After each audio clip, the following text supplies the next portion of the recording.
ನಮಸ್ಕಾರ ಸ್ನೇಹಿತರೆ. ಇಂದು ನಾವು ಮಾತನಾಡೋದು ಕನ್ನಡ ಚಿತ್ರರಂಗದ ಬಹುನಿರೀಕ್ಷಿತ ದೇಶಭಕ್ತಿ ಆಕ್ಷನ್ ಸಿನಿಮಾ ರಕ್ತ ಕಾಶ್ಮೀರ ಬಗ್ಗೆ. ಸುಮಾರು 2 ದಶಕಗಳ ನಂತರ ತೆರೆಗೆ ಬರುತ್ತಿರುವ ಈ ಸಿನಿಮಾ ನಿರ್ದೇಶಕ ಎಸ್.ವಿ. ರಾಜೇಂದ್ರ ಸಿಂಗ್ ಬಾಬು ಅವರ ಕನಸಿನ ಪ್ರಾಜೆಕ್ಟ್ ಅನ್ನಬಹುದು. 2007ರಲ್ಲಿ ಆರಂಭವಾದ ಈ ಸಿನಿಮಾ ಅನೇಕ ವಿಳಂಬಗಳ ಬಳಿಕ ಕೊನೆಗೂ ಜನವರಿ 30ರಂದು ರಾಜ್ಯಾದ್ಯಂತ ಬಿಡುಗಡೆಯಾಗುತ್ತಿದೆ. ರಕ್ತ ಕಾಶ್ಮೀರ ಸಿನಿಮಾ ಒಂದು ದೇಶಭಕ್ತಿ ಮತ್ತು ಭಯೋತ್ಪಾದನೆ ವಿರುದ್ಧದ ಶಕ್ತಿಶಾಲಿ ಕಥೆಯನ್ನು ಹೊಂದಿದೆ.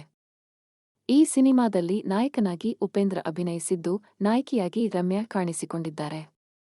ಇವರ ಜೊತೆಗೆ ಪಾರ್ವತಿ ಮೆಲ್ಟನ್, ಮುಕೇಶ್ ರಿಷಿ ಸೇರಿದಂತೆ ಹಲವರು ಪ್ರಮುಖ ಪಾತ್ರಗಳಲ್ಲಿ ನಟಿಸಿದ್ದಾರೆ. ಈ ಸಿನಿಮಾದ ಅತಿದೊಡ್ಡ ಹೈಲೈಟ್ ಅಂದರೆ ಸುಮಾರು 18 ನಿಮಿಷಗಳ ದೈರ್ಘ್ಯದ ವಿಶೇಷ ಹಾಡು. ಈ ಹಾಡಿನಲ್ಲಿ ಕನ್ನಡ ಚಿತ್ರರಂಗದ ದಿಗ್ಗಜ ನಟರಾದ rebel star Ambareesh, Sahas Simha Vishnuvardhan, challenging star Darshan, D boss, power star Puneeth Rajkumar, Appu, hat trick hero Shivaraj Kumar, Ramesh Aravind ಹಾಗೂ ಆದಿತ್ಯ ಉಪೇಂದ್ರ ಎಲ್ಲರೂ ಕಾಣಿಸಿಕೊಂಡಿರುವುದು ಅಭಿಮಾನಿಗಳಿಗೆ ದೊಡ್ಡ ಹಬ್ಬದಂತಾಗಿದೆ.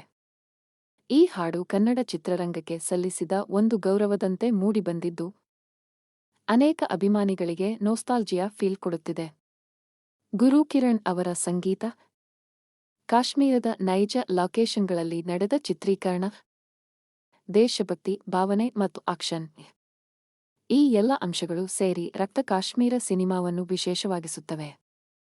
ಕಥೆಯ ವಿಷಯಕ್ಕೆ ಬಂದರೆ, ಉಪೇಂದ್ರ ಅವರು ಈ ಸಿನಿಮಾದಲ್ಲಿ ಅನಾಥ ಮಕ್ಕಳಿಗೆ ತರಬೇತಿ ನೀಡುವ ಸ್ಟಂಟ್ ಮಾಸ್ಟರ್ ಪಾತ್ರದಲ್ಲಿ ಕಾಣಿಸಿಕೊಳ್ಳುತ್ತಾರೆ. ಒಂದು ಭಯೋತ್ಪಾದನಾ ದಾಳಿ ಸಂಚನ್ನು ಆ ಮಕ್ಕಳು ಪತ್ತೆಹಚ್ಚುತ್ತಾರೆ.